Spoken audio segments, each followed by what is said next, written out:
Nggak bener ini. Harusnya dibatalin aja nggak sih? Batalin apaan ya? Puasanya dong. Kenapa dibatalin? Itu ada Bumil ikut puasa, tapi katanya sampai lemes gitu dok, terus perutnya kram.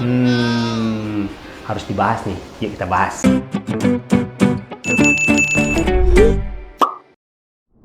Hai Smarms Indonesia, welcome back to Dr. Niko Channel. Nah, karena kali ini kita sedang ada di bulan Ramadan dan saatnya berpuasa, Smart Moms harus tahu nih kapan harus membatalkan puasa. Apa aja sih tanda-tanda yang bisa berbahaya untuk ibu hamil dan menyusui saat berpuasa? Mengapa hal ini menjadi penting? Karena kondisi-kondisi tertentu bisa saja berbahaya bagi ibu dan janin yang sedang dikandung. Nah, kondisi apa aja sih yang harus diperhatikan saat berpuasa? Yang paling sering terjadi pada ibu hamil dan ibu menyusui adalah dehidrasi. Hati-hati ya, dehidrasi sedang hingga berat bisa bermasalah pada ibu hamil dan menyusui. Pada ibu hamil, tidak hanya untuk ibu hamil, tetapi juga pada janin yang sedang dikandung. Tanda-tanda dehidrasi yang perlu diperhatikan adalah 1.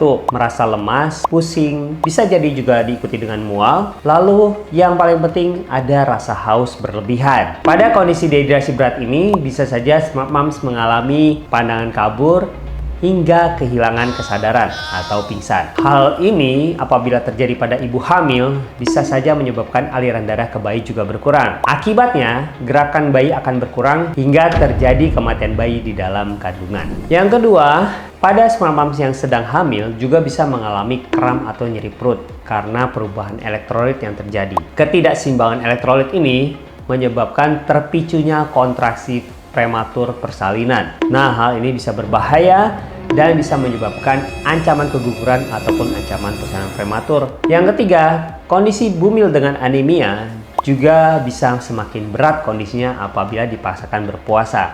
Karena kondisi-kondisi bumil dengan malnutrisi, baik itu anemia dan lain sebagainya, membutuhkan asupan nutrisi yang serius.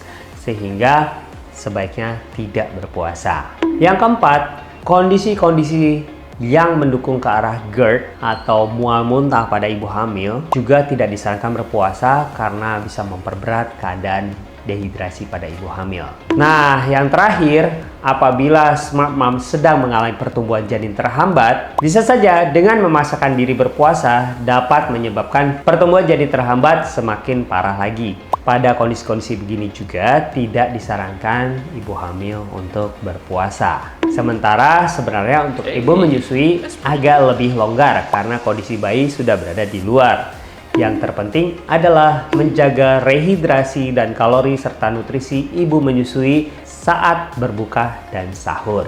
Pada kondisi-kondisi tadi, ibu hamil menyusui, terutama ibu hamil ya, tidak disarankan untuk berpuasa kembali di keesokan harinya. Kecuali kondisi-kondisi tadi sudah bisa tertangani dengan baik. Jadi gitu deh ya, dan Smart Moms, paham kan? Kalau Smart Moms masih punya pertanyaan lain, boleh nih tulis di kolom komentar di bawah atau kunjungi Instagram saya di Nicholas_SPOG. Dan ingat-ingat untuk like, subscribe, dan share video ini supaya saya tetap bisa menjawab pertanyaan Smart Moms se-Indonesia. Selamat berpuasa!